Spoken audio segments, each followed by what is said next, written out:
think to myself, what a wonderful world.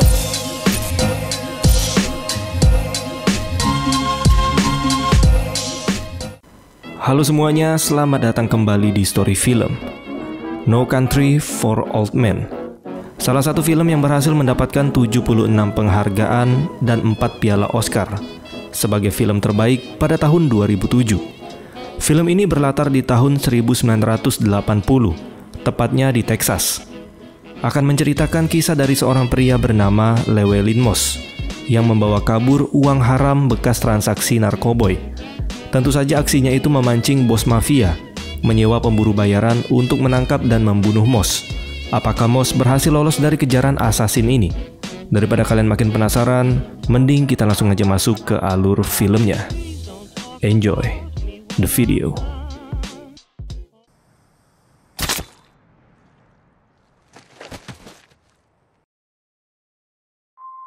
Di awal film kita diperlihatkan dengan seorang pria yang terlihat culun yang sedang ditangkap oleh sheriff di kota itu.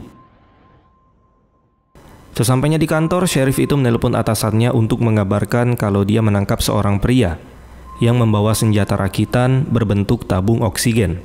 Tapi di belakang sheriff itu tidak menyadari kalau borgol di tangan pria itu sudah berpindah ke posisi depan, sehingga pria culun itu langsung menyerangnya sampai is dead.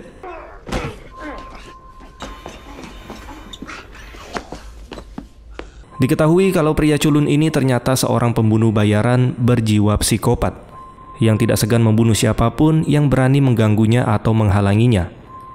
Dia bernama Anton. Lalu kemudian Anton pergi dari sana dan membawa kabur mobil sheriff itu. Hingga sampailah di perjalanan Anton menghentikan pengendara lain.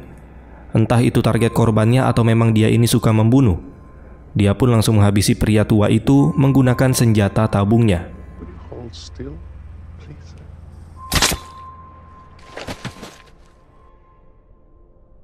Lalu scene berganti memperlihatkan seorang pria yang sedang berburu hewan. Dia bernama Llewellyn Moss. Moss merupakan pensiunan militer yang pernah bertugas di Vietnam.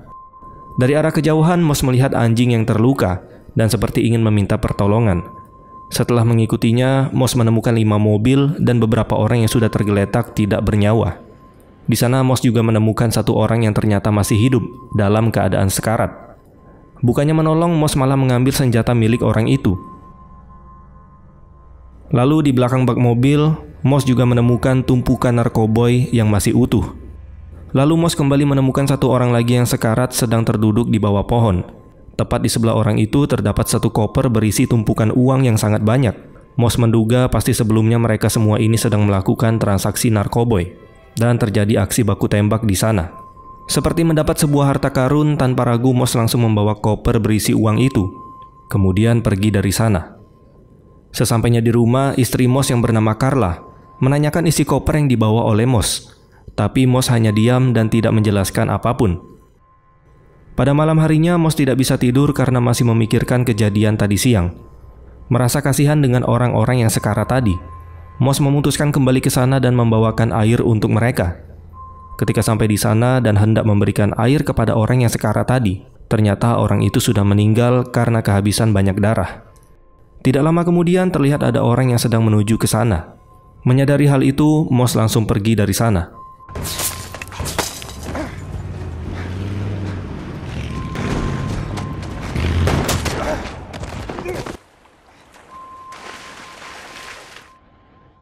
Ketika sampai di rumah, Moss menyadari kalau orang-orang tadi datang ke sana pasti untuk mengambil koper yang tadi dia bawa. Tentu saja hal itu dapat membahayakan dirinya beserta keluarganya. Dia pun menyuruh Carla untuk pindah sementara ke rumah ibunya. Dan benar saja, kita kembali diperlihatkan dengan Anton yang mendapatkan kontrak baru untuk membunuh orang yang sudah berani mengambil uang transaksi narkoboy itu. Di tempat itu, Anton berhasil mendapat 1 petunjuk, yaitu plat mobil milik Moss yang tertinggal di sana. Dia menyimpulkan orang yang mengambil koper itu pasti si pemilik mobil tersebut. Kemudian mafia itu memberikan alat pelacak yang ada di kopernya, agar Anton bisa lebih mudah mengetahui keberadaan dari koper itu. Dikarenakan isi koper itu lebih banyak daripada bayaran kontraknya, ditambah lagi dia sudah memiliki alat pelacak dari koper itu, Anton pun memutuskan untuk mengambil koper tersebut tanpa adanya kontrak dan pihak ketiga. Kemudian dia langsung membunuh kedua mafia tersebut. Keesokan harinya terlihat ada dua orang sheriff yang sedang berpatroli. Mereka bernama Tom dan Wendell. Di tempat itu mereka menemukan banyak mobil dan mayat yang sudah tergeletak di sana. Di salah satu bak mobil, Tom menemukan jejak narkoboy. Dia menduga kalau barang itu adalah marijuana yang berasal dari Meksiko. Di sana dia juga menemukan mobil milik Moss yang tertinggal di TKP kejadian. Well, it's a mess, ain't it, Sheriff? Di sisi lain, Anton sudah berhasil menemukan tempat tinggal Moss. Karena tidak ada yang merespon, dia pun menjebol pintu menggunakan senjata andalannya.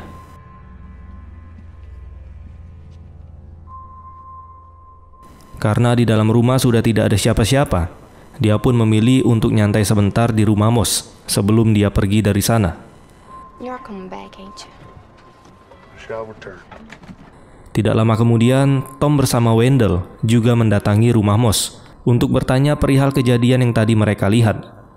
Tapi di sana mereka juga tidak menemukan siapa-siapa.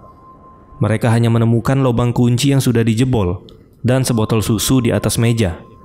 Dari sini mereka sadar kalau ada seseorang yang sedang memburu Moss. Sementara Moss sendiri terlihat sedang menyewa sebuah motel untuk tempat persembunyiannya. Di kamar motel itu, tepatnya di ventilasi udara, Moss menyimpan koper berisi uang tersebut.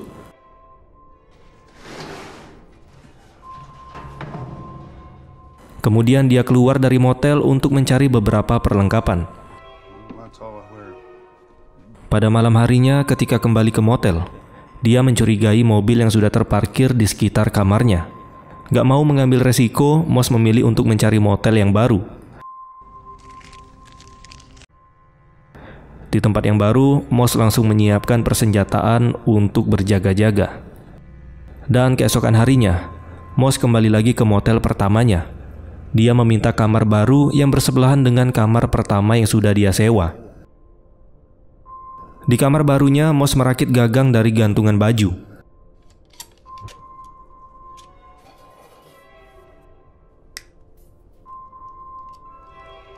Dan ternyata alat itu akan dia gunakan untuk mengambil koper yang dia simpan di ventilasi kamar sebelumnya. Karena kebetulan ventilasi kamar lamanya saling terhubung dengan kamar sebelah yang baru dia sewa. Di sisi lain, setelah keliling mencari, akhirnya Anton berhasil menemukan keberadaan koper tersebut menggunakan alat pelacak.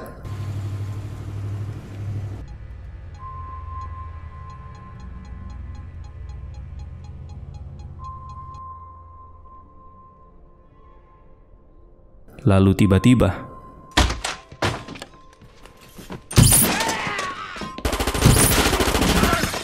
ternyata bos mafia pemilik dari koper itu merekrut pembunuh bayaran lain untuk mengambil koper tersebut.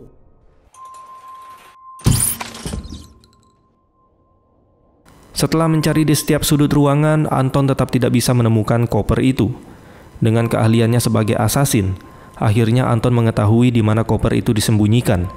Tapi seperti yang sudah kita ketahui, tentu saja koper itu sudah ditarik Moss melalui kamar sebelah. Dan untung Moss berhasil pergi dari motel itu bersama kopernya. Keesokan harinya kita melihat ada dua orang yang saling bertemu di sebuah gedung. Di sini kita mengetahui kalau orang inilah bos mafia pemilik dari koper berisi uang tadi. Dia bernama Pedro dan lawan bicaranya bernama Kersen. Dia adalah pembunuh bayaran yang disewa Pedro untuk membunuh Anton. Karena Anton sudah berani menghabisi anak buahnya dan mengambil alat pelacak dari koper itu.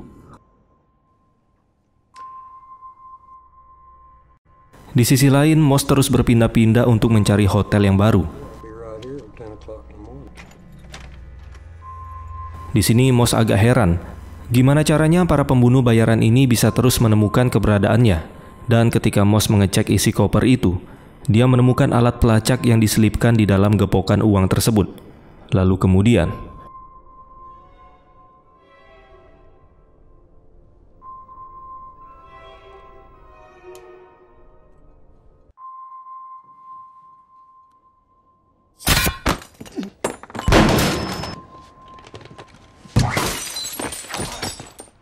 meski sempat terkena tembakan, untungnya Moss masih bisa kabur dari sana. Don't worry, I ain't gonna hurt you.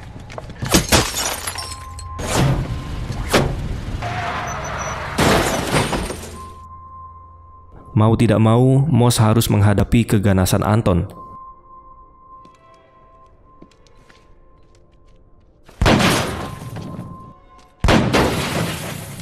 Tentu saja tidak semudah itu untuk membunuh si Anton. Moss melihat bercak darah di sana. Kemungkinan besar tembakannya tadi berhasil mengenai Anton. Merasa lelah dengan teror yang selalu menghampirinya, Moss pun membuang koper itu di pinggir sungai. Lalu dengan tubuh yang sudah lemas, Moss berjalan menuju ke perbatasan negara Meksiko. Keesokan harinya, Moss terbangun dari pingsannya dan dihampiri oleh beberapa pengamen. Let it go. Sementara Anton menuju ke apotik untuk mengobati luka tembak yang dia dapat. Tapi Anton tidak mau mengeluarkan uang hanya untuk sebuah obat. Jadi dia dengan sengaja meledakkan salah satu mobil yang terparkir di depan apotik itu untuk mengalihkan perhatian semua orang. Di saat semua orang panik dengan ledakan itu, dia pun langsung mengambil obat yang dibutuhkan.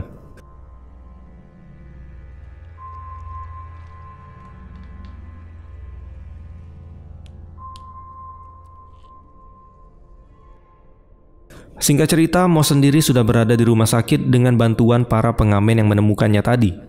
Ketika tersadar, ternyata di sana sudah ada si Kersen, pembunuh bayaran yang tadi disewa Pedro untuk membunuh Anton. Tujuan Kersen datang ke sana bukan untuk membunuh Moss. Dia hanya ingin mengetahui di mana koper itu berada. Di sini Moss menjawab kalau semua uang itu sudah dia habiskan dengan bersenang-senang. Tapi Kersen tahu kalau Moss sebenarnya berbohong. Gak mungkin dia bisa bersenang-senang sementara si Anton sedang memburunya. Lalu Kersen pun memberikan kartu namanya. Jika saja nanti Moss mau berubah pikiran dan memberitahu di mana keberadaan dari koper itu. Di sini Kersen juga memberitahu kalau Anton itu orangnya sangat berbeda. Dia sadis, berdarah dingin, dan tidak punya rasa empati. Bahkan jika dia sudah memiliki target, maka dia tidak bisa lagi diajak kompromi. Biarpun nantinya Moss menyerahkan koper itu kepada Anton, Anton akan tetap membunuhnya. Karena Anton memiliki prinsip tersendiri di dalam hidupnya. Prinsip yang lebih penting dari uang, narkoboy, dan semacamnya. Even if you gave him the money back, he'd still kill you just for... He's not even like me. Lalu scene berganti memperlihatkan Sheriff Tom yang sedang menemui Carla, istrinya Moss. Tom ingin mengetahui di mana keberadaan Moss sekarang. Tapi Carla seperti menutupi hal itu, karena dia sudah berjanji kepada suaminya untuk tidak memberitahu siapapun mengenai keberadaannya sekarang. Kemudian Tom menjelaskan kalau sekarang Moss sedang dalam bahaya, dikarenakan dia sedang diburu oleh pembunuh bayaran yang sangat mematikan. Dan kecil kemungkinan Moss bisa selamat dari kejaran orang itu. Tujuan Tom bertanya keberadaan Moss bukan untuk menangkapnya, melainkan hanya untuk melindunginya dari kejaran Anton. When Llewellyn calls, just tell him I can make him safe. Lalu kita beralih ke Kersen yang baru saja tiba di hotel tempat dia menginap. Alih-alih memburu Anton, di sini malah dia yang diburu oleh si Anton. Let's go to your room. Kersen berusaha berdiskusi agar Anton tidak membunuhnya, dengan menawarkan semua uang yang ada di dalam rekeningnya, dan uang itu lebih banyak dibanding isi koper tersebut. Padahal baru tadi Kersen ngomong kalau si Anton ini orangnya nggak bisa diajak kompromi. Sekarang dia malah nyogok si Anton. Tentu saja Anton tidak tergiur dengan tawaran uang itu. Dia hanya kesal karena Kersen berani mengambil kontrak untuk membunuhnya. You should admit your situation. Do you have any idea? You don't have to do this. Di tengah ketegangan itu, tiba-tiba suara telepon milik Kersen berdering. Ternyata telepon itu dari Moss. Anton pun mengajak Moss untuk bertemu dan menyerahkan koper tersebut. Kalau tidak, dia akan membunuh Carla. Di sini Anton juga sudah tahu kalau Moss sekarang berada di rumah sakit. Anton memberi tawaran terbaik kepada Moss dengan menyerahkan koper itu, dan dia tidak akan membunuh Carla, tapi dia akan tetap membunuh Moss. Buset, ngeri banget. Tawaran terbaiknya aja Moss tetap bakal mati. Tapi di sini Moss malah menantang Anton untuk mencarinya. You ain't gonna have to come look for me at all.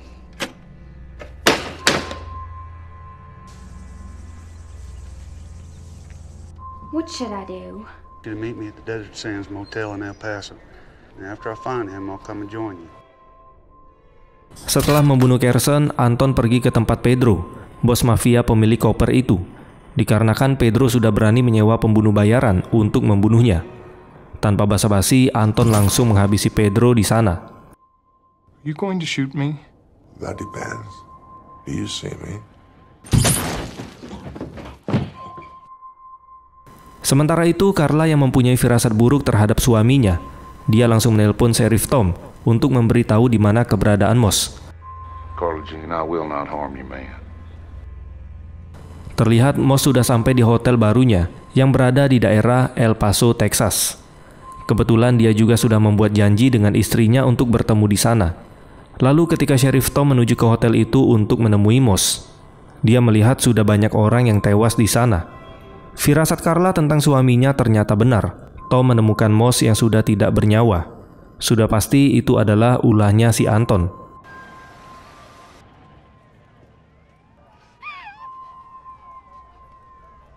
Pada malam harinya, Tom memutuskan untuk kembali ke TKP guna mencari informasi lebih dalam. Tom menyadari kalau lubang kunci di pintu itu sudah dijebol, sama seperti kasus yang dia temukan di beberapa tempat pembunuhan. Ternyata di tempat itu sudah ada si Anton yang lagi bersembunyi. Tentu saja dia ke sana untuk mencari koper tersebut.